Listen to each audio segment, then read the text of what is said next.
Muy buenas tardes con todos los participantes, sean ustedes bienvenidos.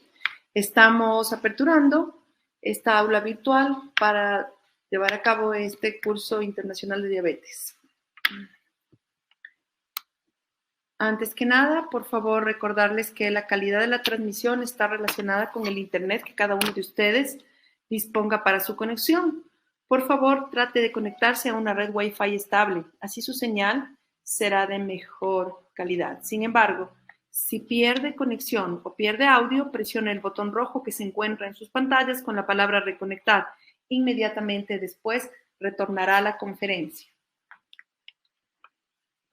Si usted está conectado desde una computadora, el chat del evento se encuentra hacia el lado derecho. Si está conectado desde un celular, este se ubica en la parte baja del mismo. Allí podrá realizar sus preguntas o sus consultas a los speakers de esta noche. Vamos a dar inicio, sin antes pues agradecer a los auspiciantes de estas jornadas, de este curso. Y yo le voy a invitar a la doctora Paola Hervis, quien es la presidenta de la sociedad, para que nos dé la bienvenida. Doctora Hervis, buenas noches. Buenas noches, gracias Paulina. Buenas tardes con todos, tardes aún. Bienvenidos una vez más a un evento organizado por la Sociedad Ecuatoriana de Endocrinología, Núcleo Pichincha. Educar para proteger el futuro. Este es el tema que este año la Federación Internacional de Diabetes impulsa. Necesitamos seguir trabajando en la educación en diabetes. Como parte del plan de educación médica, este evento, el simposio Diabetes Mellitus en el 2022, busca fortalecer el conocimiento de la comunidad médica en cuanto a la prevención, el diagnóstico, el tratamiento oportuno y de actualidad. Para ello, contamos con la valiosa presencia de excelentes expositores nacionales e internacionales. Agradecemos también a la Federación Internacional de Diabetes, a la Universidad Internacional del Ecuador y el Hospital Metropolitano por sus avales y apoyo en este evento. Estamos seguros de que este será un evento de gran calidad. Damos por iniciado el evento, el simposio Diabetes Mellitus en el 2022. Bienvenidos a todos y gracias por su participación. Buenas tardes. A continuación, voy a presentar al moderador de esta primera tarde, nuestro compañero, nuestro querido socio y por muchos muy conocido, el doctor Víctor Manuel Pacheco, endocrinólogo y actual vocal principal de la Sociedad Ecuatoriana de Endocrinología, Núcleo Pichincha. Bienvenido, Víctor Manuel, gracias por acompañarnos y apoyarnos. Buenas tardes con todos y todas. Para ser políticamente correcto casi, también debería añadir aquello del todes. La Sociedad Ecuatoriana de Endocrinología, Metabolismo, Diabetes y Nutrición, como ustedes saben, tiene una larga historia y una larga y poderosa tradición en la formación de recursos relacionados con su especialidad. Son numerosos y múltiples los cursos que se han dado y ahora estamos nuevamente iniciando un nuevo periodo, un nuevo ciclo, un nuevo curso internacional de diabetes. Los temas a tratar en esta sesión se refieren al curso evolutivo de la diabetes tipo 2 y si se ha producido o no un cambio de paradigmas en ese curso, en la interpretación y en el conocimiento de ese curso evolutivo. Ese tema lo abordará el doctor Miguel Pasquel. Luego se presentará una duda que acaba por ser importante en algún momento a cargo de la doctora Mayra Ger, en el sentido de qué tan fácil es diagnosticar la diabetes, porque creemos o pensamos los especialistas y muchas veces también los médicos y los médicos generales, que es relativamente fácil diagnosticar una diabetes y podría ser que no sea así. Es por eso que luego tendremos la intervención del doctor Didac Mauricio, de España, con un comentario que dice que no todo lo que parece una diabetes tipo 2 lo es. Para terminar esta primera parte de la sesión, alrededor de las 8 de la noche, con la atención integral del paciente con reciente diagnóstico de diabetes a cargo del doctor José Castro. Les recuerdo que cada uno de los expositores tendrá un tiempo máximo de 25 a 30 minutos, los cuales les voy a pedir muy cordialmente que se ajusten a ese tiempo con el fin de permitir que en algún momento se haga preguntas. Las preguntas que desean hacerlas se harán a través del chat y del chat del evento, y de ellas escogeremos las que nos parezcan más importantes, tanto a la doctora Herwig como a quien les está hablando. Con nosotros queda el doctor Miguel Pasquel, ex becario del gobierno suizo, especializado en diabetes y metabolismo, fellow en bioquímica metabólica en Suiza, diplomado en epidemiología y enfermedades crónicas por Cambridge del Reino Unido, diploma superior en comunicación social en la Universidad Andina, ex profesor de pre y posgrado en bioquímica, nutrición y metabolismo, coautor de guías latinoamericanas de obesidad, diabetes, lípidos, síndrome metabólico, hipertensión arterial, past president de la Sociedad Ecuatoriana de Endocrinología Núcleo de Pichincha y director actual del Instituto Médico Integral Vida.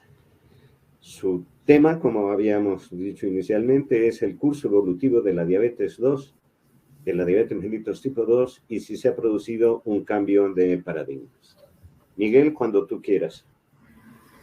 Bueno, muchas gracias. En primer lugar, gracias por la invitación a los colegas de la sociedad para exponer sobre este tema. El tema que vamos a tratar el día de hoy voy a llamarle el curso evolutivo de la diabetes tipo 2, integración de la vía molecular y la clínica, intentando hacer una revisión y quizás un cambio de paradigmas en su manejo.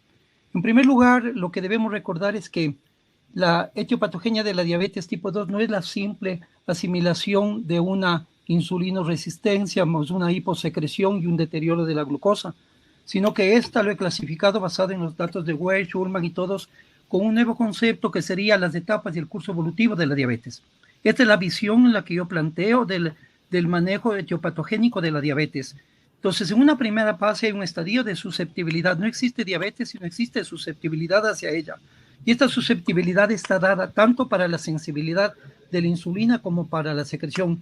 Y el impacto que tienen en ambas va a estar determinado tanto por la genética como por la epigenética.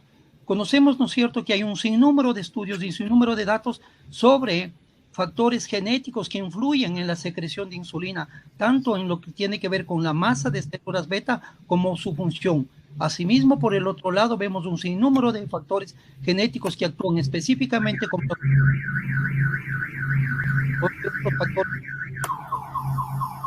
Pero no existe igual otro componente si no existen factores genéticos.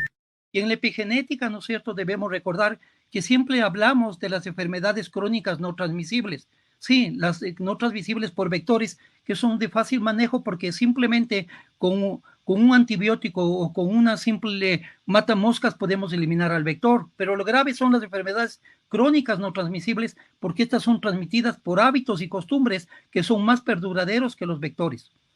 Y estos hábitos y costumbres se impregnan por epigenética hacia los factores. Pero un punto de recordar básico es que siempre hablamos de obesidad, diabetes. Sí, una cosa es obesidad, diabetes, pero otra cosa es carga genética y diabetes. Y aquí vemos específicamente a más carga genética, más riesgo con el mismo criterio de obesidad. Pero el otro punto vital de entenderlo, los PIMAs lo demostraban. Puedo tener 40 de índice de masa corporal, pero si no tengo carga familiar, no va a aparecer 5 a 10 veces más alto como esta. Entonces, por tanto, estos son determinantes absolutos para el riesgo de diabetes. Entonces, en esta primera fase, ¿cuál sería? Esto sería la primera etapa, sería sobrecarga metabólica demostrada por qué, por la obesidad y específicamente por la adiposidad. Y esto es vital de entenderlo, más que todo para los colegas jóvenes no especialistas, que no es lo mismo hablar de obesidad que adiposidad. Obesidad no es incremento de peso, obesidad es incremento del componente corporal adiposo. Entonces, por tanto, la adiposidad es lo riesgoso.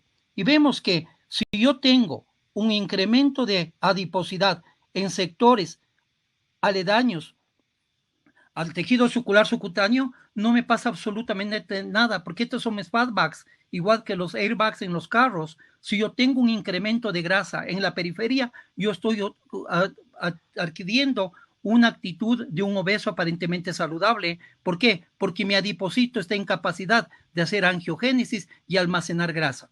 Pero si sale de estos sectores y se va a sectores que no están preparados para cargar grasa, como es el tejido visceral, este tejido visceral sufre una carga de adipocitos, una carga de nitritos, una carga de detritos y una carga de factores que van a desencadenar un proceso inflamatorio con fenómenos de inmunorespuestas y citoquinas. Y esto es la obesidad. Por eso es que la obesidad, cuando llega en estos espacios, cuando atacó espacios ectópicos fuera de tejidos adiposos específicos, ya se vuelve una enfermedad inflamatoria crónica. Y esta enfermedad inflamatoria crónica va a tener entonces en su estadio dos capacidades. Una de dar una tormenta inflamatoria y luego va a venir un tsunami metabólico. La tormenta inflamatoria está dada ¿por qué? Por las citoquinas que están expresadas o estimuladas a través de los factores inflamatorios tanto en el tejido adiposo en su matriz o en el adipocito. Es el tejido adiposo y no el adipocito el que estimula o produce la gran mayoría de citoquinas. Citoquinas que van hacia la periferia a dar factores inflamatorios y estimular estos en toda la economía. Pero estas mismas citoquinas son las que se transportan o dirigen hacia los órganos diana del organismo metabólico que serían el músculo, el hígado, el adipocito.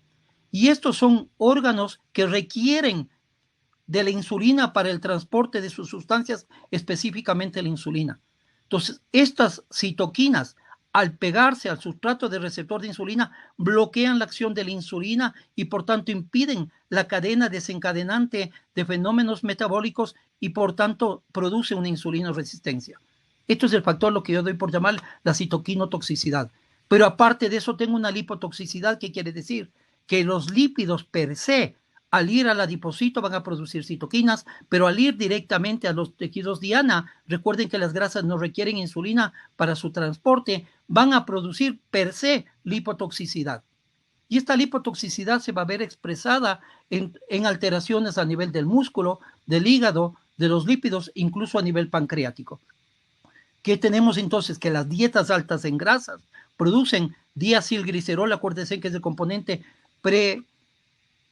preparatorio de los triglicéridos, que por eso son diglicéridos, y estos diglicéridos se unen a fosfoquinasa C y bloquean los sustratos del receptor de insulina, tanto en el hígado como datos que tenemos últimamente en cortical, en riñones. Entonces quiere decir que el hígado, el adipocito, el músculo y el riñón se ven bloqueados en su acción específica metabólica por estas citoquinas.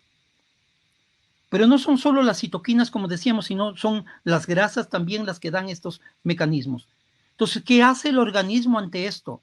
Entonces, el organismo intenta dar una compensación, pero ¿cómo puede dar una compensación? El organismo, que específicamente el páncreas, tiene una reserva secretoria que la mantiene para descargas automáticas de emergencia, y esto es lo que facilita su respuesta inmediata, pero tiene capacidad de inmediata también de hacer aumento de masa de células pancreáticas productoras de insulina para aumentar esta demanda. ¿Por qué? Porque el equilibrio que está dado por apoptosis y regeneración está determinado en estos fenómenos por replicación y neogénesis, incluso a nivel periductal.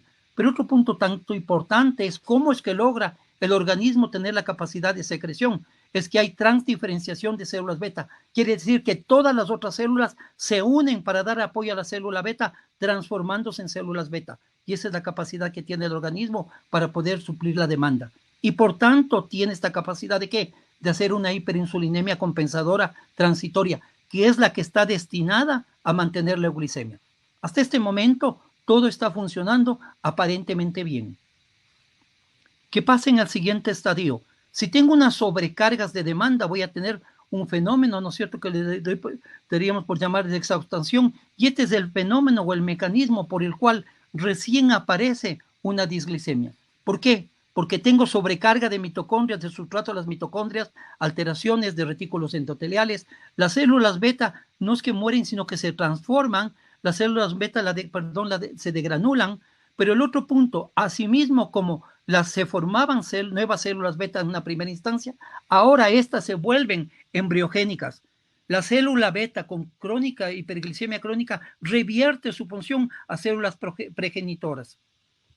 Y este es el fenómeno en el cual se produce una pérdida mayor de la secreción de insulina. No es que es el rato de la diabetes, es antes de hacer intolerancia a la glucosa, es cuando se produce una pérdida del 40% del volumen de células. Es por eso que el individuo que ya tiene esta pérdida, una simple impacto psicológico, una simple afectación infecciosa o cualquier cosa, desencadena la diabetes, porque este es el periodo donde mayor pérdida y ni siquiera nos habíamos dado cuenta.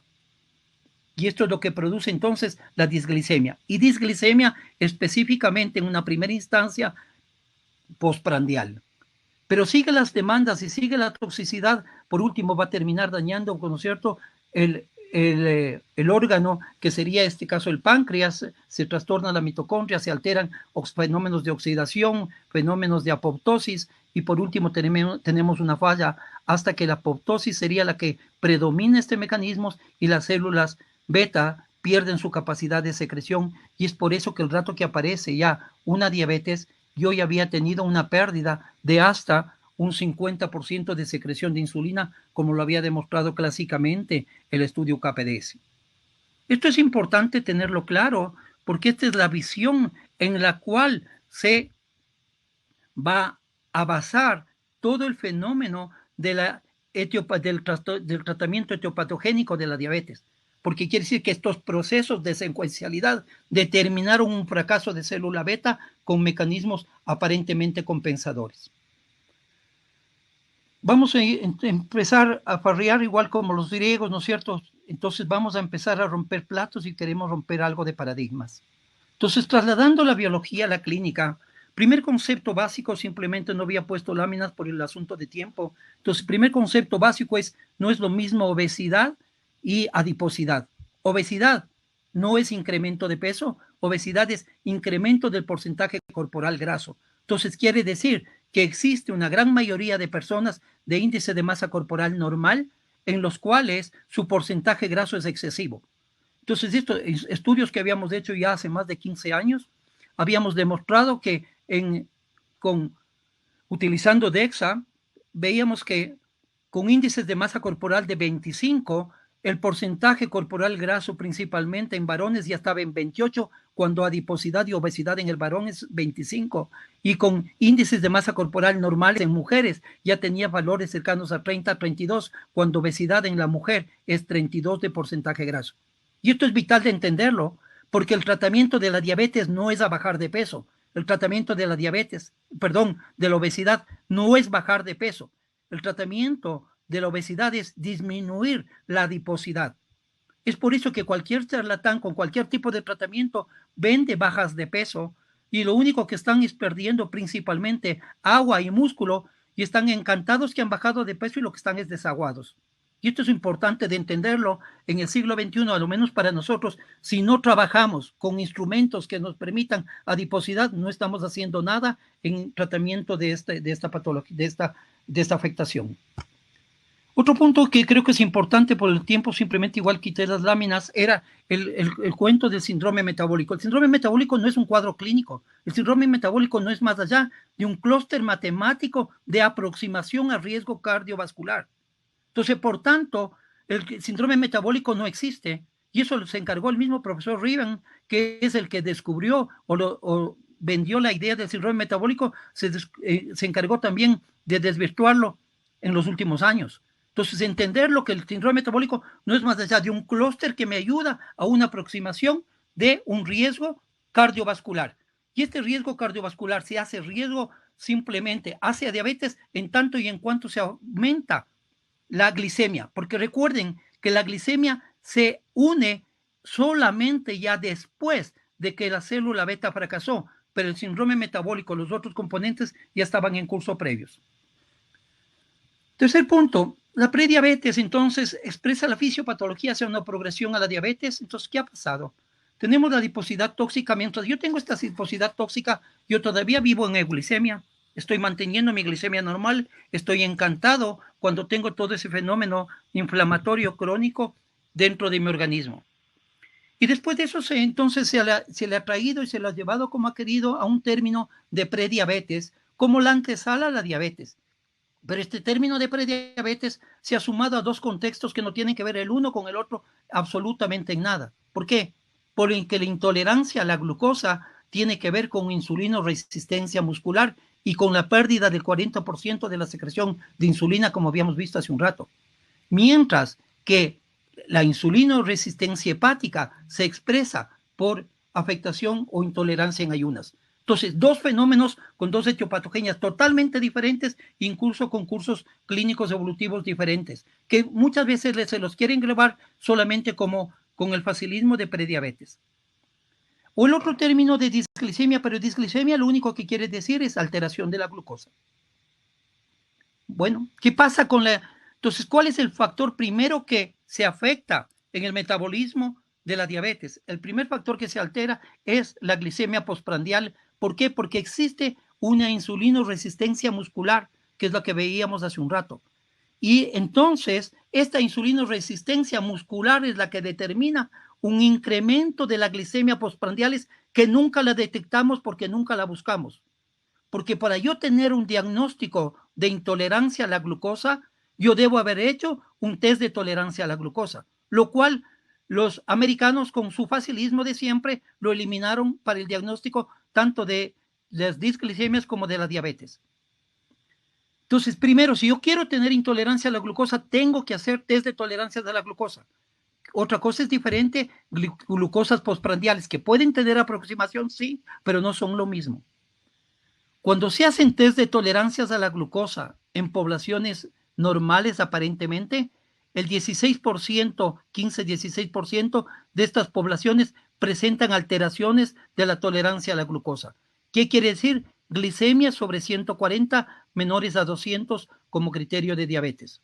Entonces, esta intolerancia a la glucosa es una afectación que se presenta principalmente, en población adulta, 50-60 años, y lo que es interesante, últimos datos dicen que la mayoría de poblaciones de prediabéticos, que serían estos de intolerancias a la glucosa, se encuentran en poblaciones de estratos socioeconómicos bajos. Entonces, tengo tres criterios para valorar la glucosa. Puedo utilizar las glucosas en ayunas, puedo utilizar la glucosa 2 horas, o puedo utilizar la hemoglobina glicosilada como criterios para diabetes. Y simultáneamente me podrían ayudar también para criterios para alteraciones de la glucosa previas a la diabetes. Pero esto es un punto importante. Miren el estudio de Estocolmo, del 100% de intolerantes a la glucosa, el 85-90%, es decir, casi todos tenían glucosas normales. Y nosotros estamos encantados valorando la glucosa y nunca miramos la intolerancia a la glucosa porque nunca la buscamos.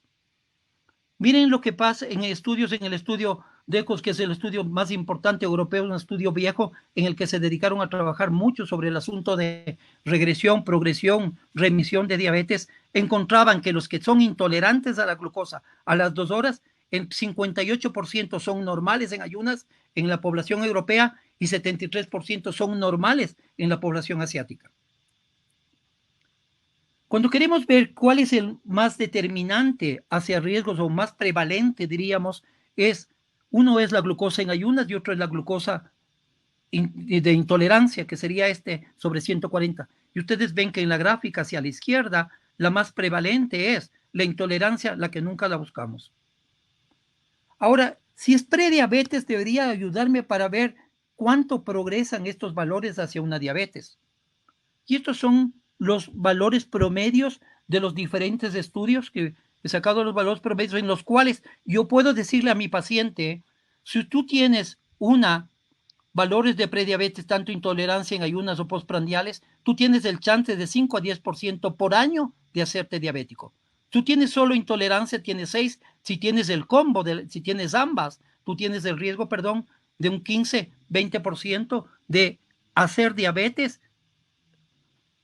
por año. Esto es importante, esto es por año, no es que final.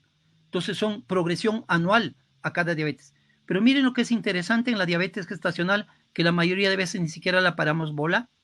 Miren, el 13% de las diabéticas gestantes tienen más chance contra el 1% de un grupo control. Pero a largo plazo se plantearía que en el grupo, por ejemplo, el estudio de Dakin en China, a 20 años veían que todos los intolerantes que entraron en el grupo, el 90% a los 20 años se hacían diabéticos. Miren que en cambio a los 5 a 10 años, el 20 a 60% ya se hacen teniendo diabetes gestacional. Esto es vital de entenderlo para el paciente, porque no es que la glucosa un pite su vida, sino que esa glucosa pite su vida ya me está dando riesgos a largo plazo. Y esto también nos llega al otro facilismo de que el glucosa elevada que tengo, metformina que le meto, porque ni siquiera he tenido un diagnóstico de criterios para tener una aproximación a su realidad.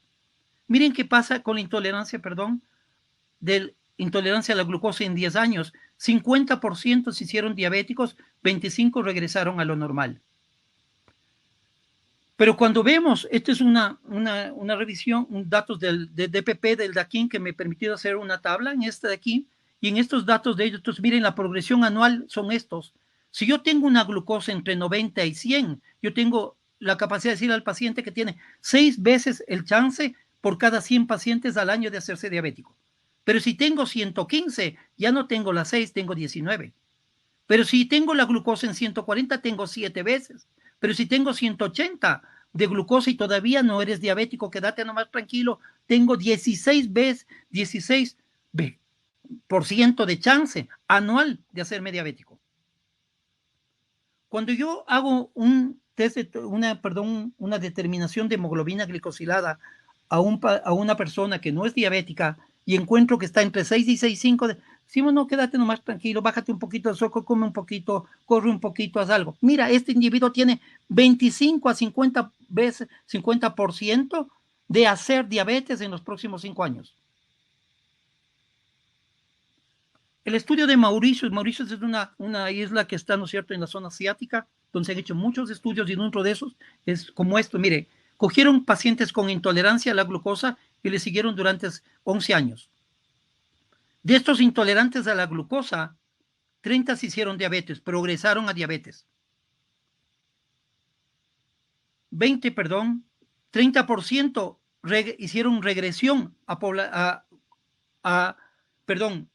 tuvieron regresión, esto es anormalidad, está mal esa gráfica, regresión a normalidad.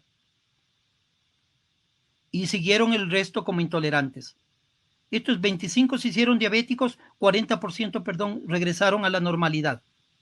Entonces, ¿qué quiere decir? Si bien tengo el riesgo, no todos los que van están yendo en viaje a la diabetes. Entonces, no toda la prediabetes es antesala a la diabetes.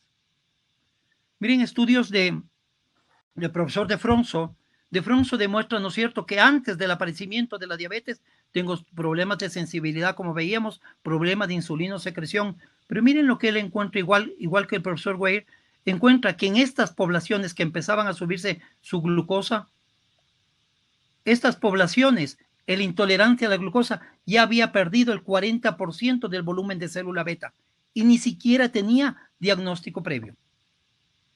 Esta es la etapa más importante para la pérdida de masa de célula beta, no el rato antes de hacerme diabetes. ¿Qué pasa con esta población? Sabemos que la diabetes, ¿no es cierto?, acarrea riesgos y acarrea riesgos incluso factores de lesiones macrovasculares que no estaban presentadas por la disglicemia. Y entonces, ¿qué pasa con la prediabetes? En la prediabetes, miren, factores antes de la prediabetes, tengo casi 3 veces el riesgo de cardiovascular de una población normal. El mismo profesor De Fronzo presenta que el prediabético y el diabético tienen una incidencia anual de, acuérdense en MACE, que son los 4 integradores, infarto, stroke, enfermedad cardiovascular, tiene casi la misma relación que la población diabética. Y miren, en el infartado, incluso el mayor riesgo está en el prediabético, porque el diabético mal o bien está en control. Cuando hacemos hemoglobina glicosilada para controlar la diabetes, nos olvidamos que está, ¿no es cierto?, bajo de 6,5, quédate tranquilo que no tienes diabetes. Miren las gráficas en las cuales ustedes observan la linearidad que existe en el riesgo de hacer diabetes, en el riesgo de stroke, en el riesgo de enfermedad, en el riesgo de enfermedad coronaria y en el riesgo de mortalidad. Y todavía no soy diabético. Lo mismo se expresa datos últimos, datos del UK Biobanca. Entonces aquí es un resumen de cuáles son los riesgos relativos que tengo yo de mortalidad de un compuesto cardiovascular, de enfermedad coronaria o stroke, tanto si he sido intolerante, si he sido afectado en ayunas, si tengo hemoglobina glicosilada o tengo el combo. Entonces miren cómo yo puedo decirle a mi paciente, si tú tienes esto, estos son tus riesgos a largo plazo. Pero ¿qué pasa con la mortalidad? Miren, la simple glucosa antes de ser diabetes ya está en relación directa lineal con mortalidad cardiovascular. Y lo mismo van a ver al lado derecho en isquemia y mortalidad por todas las causas. Entonces quiere decir que la glucosa en ayunas mata, la glucosa postprandial, como ven, la enfermedad cardiovascular está más relacionada con mortalidad postprandial, perdón, con glicemias postprandiales que con glicemias preprandiales.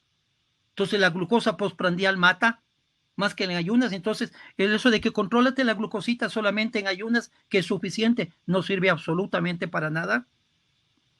Y cuando vemos, si yo tengo controles en ayunas, tengo hemoglobina, glicosilada y dodoras, vemos que la mortalidad general está relacionada más con el incremento de la glicemia postprandial que con la misma hemoglobina glicosilada. ¿Qué pasa con las microvasculares, que son lesiones ya en teoría postdiabéticas o directamente con glicemia? Conocemos el criterio de diagnóstico de retina. La retinopatía en población prediabética, el 20% se encuentra ya en prediabética. Entre el 9 y el 15% en los impaired fasting ya tienen retinopatía diabética y todavía no tienen diagnóstico. La nefropatía en igual forma, en los grupos placebo de intervención, miren, el 5%, 8% de las poblaciones tenían ya nefropatía diabética y todavía no tienen. Recuerden que la microalbuminuria se presenta entre el 8 y incluso hasta el 15% en la población antes de la diabetes. Neuropatía, sabemos todas las causas. Entonces, con esto simplemente lo que quería ir terminando es que una vez que yo diagnostico diabetes, me estoy olvidando, este es uno de los estudios más importantes longitudinales que se ha hecho hasta ahora, es el estudio de Whitehall en Inglaterra, en el cual siguieron a una población más de 30 años y sabíamos qué es lo que veíamos, ¿no es cierto? Disminuye la sensibilidad, aumenta la secreción transitoria, aumenta la glucosa postprandial y aumenta esto. Y eso conocíamos ya de antes. Pero miren, ellos dividen a su población de acuerdo al tipo de diagnóstico. Si fue diagnosticado por diabetes por valores de ayunas, si fue diagnosticado diabetes por valores de 2 horas postprandial, si fue diagnosticado diabetes por combo o simplemente el otro grupo control. Y miren, cada una tiene una evolución previa, son 15 años previos, son datos retrospectivos de su población en las que vieron cómo fue el comportamiento de su glicemia y que ven que cada curva, cada población es totalmente diferente a la otra y totalmente diferente igual en el comportamiento cardiovascular. La moda en los últimos años, ¿no es cierto?, son las nuevas clasificaciones hacia diabetes tipo 2, de acuerdo a los criterios de inmunidad y genética. En las poblaciones alemanas, Wagner, por ejemplo, presentaba sus datos. Miren, estos son los grupos que tenemos, pero miren cómo en la etapa prediabética, cómo se imbricaron cada uno de estos hasta terminar con estos clústeres. Entonces, quiere decir que este periodo previo es determinante hacia dónde llego, hacia una diabetes. Entonces, ¿qué pasa cuando yo hago un test de tolerancia a la glucosa? Yo veo un test de tolerancia y veo si glucosa sube o no y estoy encantado. Si yo quiero investigar y ver qué es lo que pasa con la parte metabólica, yo tengo que determinar insulina, que en la gran mayoría de colegas le ven una forma muy fútil. Entonces, ¿para qué lo hacen? ¿Para qué están haciendo de gana? Miren, entonces, voy a presentar para ir terminando unos datos de nuestras poblaciones. Esto es una población de más de 220 pacientes aparentemente sanos, son hijos de pacientes diabéticos con poblaciones de media de 50 años de edad. Estas son las curvas de glucosa en el normal, los intolerantes y en el diabético, y esta es la curva de respuesta de insulina. Quizás acá se ve mucho mejor. Esto es como responde la glucosa en el normal y esto es como responde la glucosa en el diabético.